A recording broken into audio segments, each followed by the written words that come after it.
Welcome to my channel where I explain core doctrines, beliefs, and practices of the Church of Jesus Christ of Latter-day Saints from the perspective of a lifetime happy believer. Hi, my name is Shara Ogilvie, and today we're going to be talking about the Restoration Proclamation that was given in 2020. I'm just going to be doing a straight reading of this proclamation without any commentary. I will do a future episode where I provide my commentary.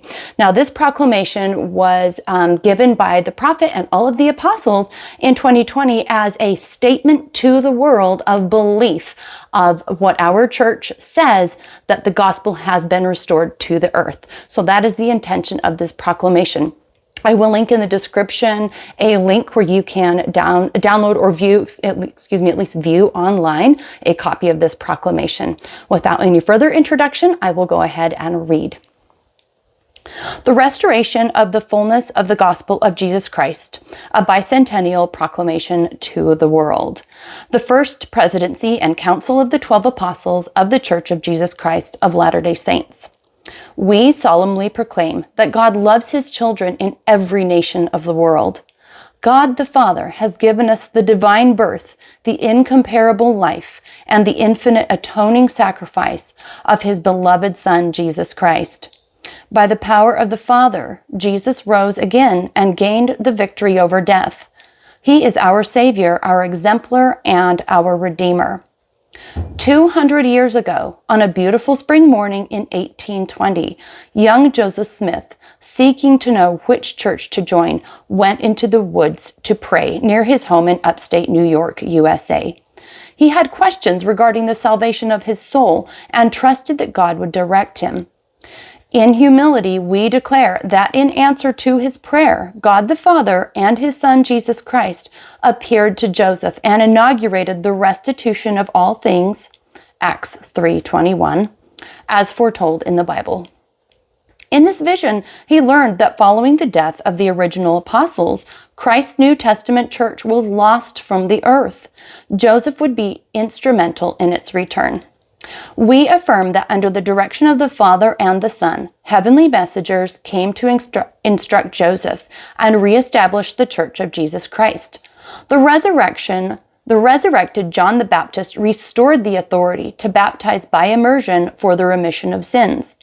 3 of the original 12 apostles, Peter, James, and John, restored the apostleship and keys of priesthood authority.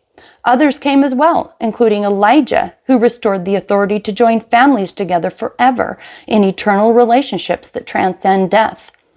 We further witness that Joseph Smith was given the gift and power of God to translate an ancient record, the Book of Mormon, another testament of Jesus Christ.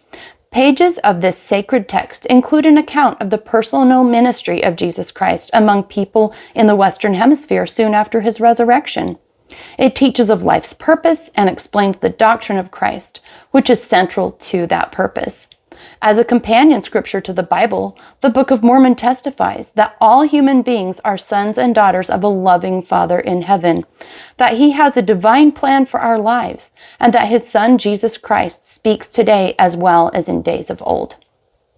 We declare that the Church of Jesus Christ of Latter-day Saints, organized on April 6, 1830, is Christ's New Testament church restored. This church is anchored in the perfect life of its chief cornerstone, Jesus Christ, and in his infinite atonement and literal resurrection. Jesus Christ has once again called apostles and has given them priesthood authority. He invites all of us to come unto him and his church, to receive the Holy Ghost, the ordinance of salvation, and to gain enduring joy.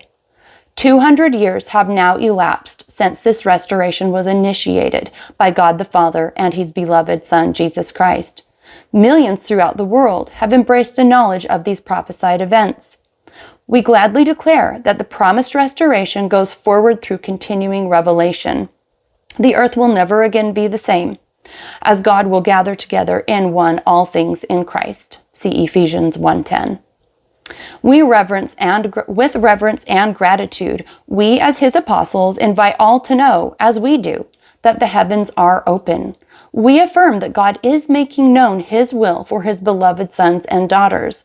We testify that those who prayerfully study the message of the restoration and act in faith will be blessed to gain their own witness of its divinity and of its purpose to prepare the world for the promised second coming of our Lord and Savior Jesus Christ. This proclamation was read by President Russell M. Nelson as part of his message at the 190th Annual General Conference, April 5th, 2020, in Salt Lake City, Utah. I hope you've enjoyed this reading. Feel free to comment or to share this with somebody you think would also enjoy it. Thank you. We'll see you next time.